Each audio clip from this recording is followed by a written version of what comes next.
এই সমস্ত ভাওতাবাজি চলবে না। পরিষ্কারভাবে আমরা বলছি, আগামী 2-3 মাসের মধ্যে স্থানীয় নির্বাচন দিয়ে দেন। আওয়ামী লীগ নিষিদ্ধের প্রশ্নে গণ অধিকার পরিষদ আপোষ করবে না। প্রয়োজনে যারা আপোষ করবে আমরা তাদের বিরুদ্ধে দাঁড়াবো। গত 6 মাস ধরে স্থানীয় সরকারে জনপ্রতিনিধি নাই। স্থানীয় সরকার কি গুরুত্বপূর্ণ আপনারা জানেন?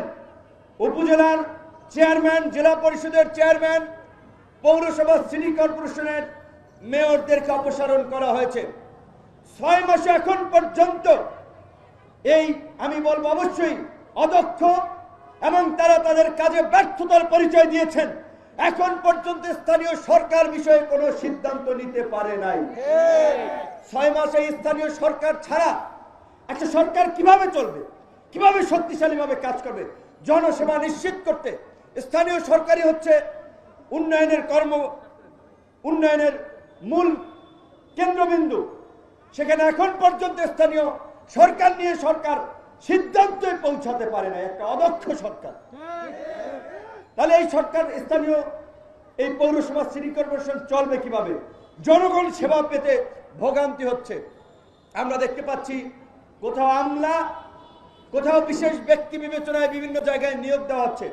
শুনতেছি উপজেলা পৌরসভায় প্রত্যেক জায়গায় নাকি এরকম বিশিষ্ট ব্যক্তি ক্রাইটেরিয়ায় নিয়োগ দেওয়া হবে।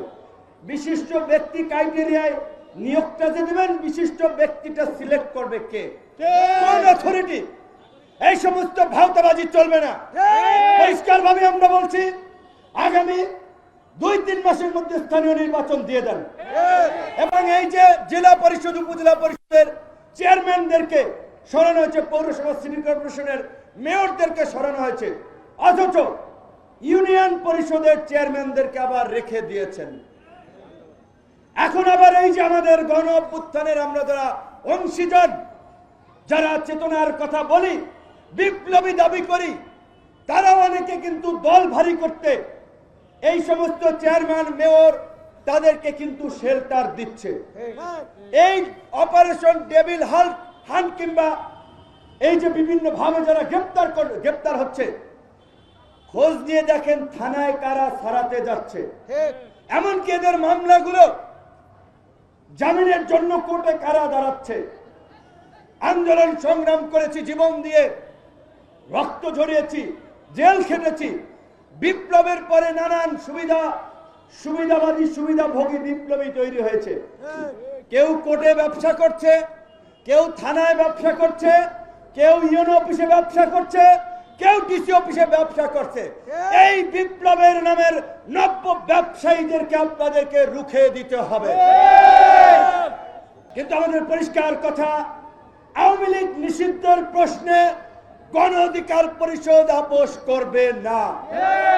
প্রয়োজনে যারা আপোষ করবে আমরা তাদের বিরুদ্ধে দাঁড়াবো। ভোটের রাজনীতির জন্য আপোষ করবেন, ব্যবসা বাণিজ্য ধান্দাবাজির জন্য আপোষ করবেন। এই আপোষ যারা করছে, গণমাধ্যমের ভাই বন্ধুদেরকে বলবো, আপনারা এইগুলা নিয়ে একটু খবর প্রকাশ করেন।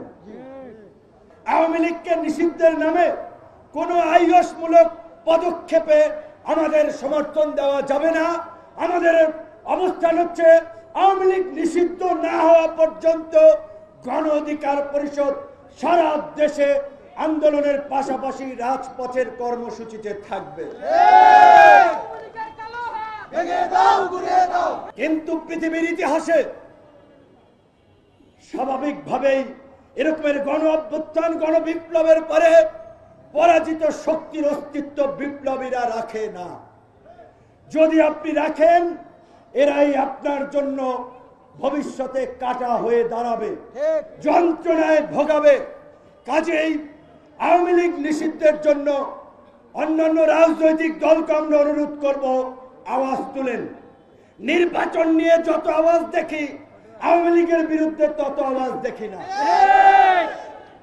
এবং নির্বাচনের আগে অবশ্যই কাঙ্ক্ষিত সংস্কার করতে হবে।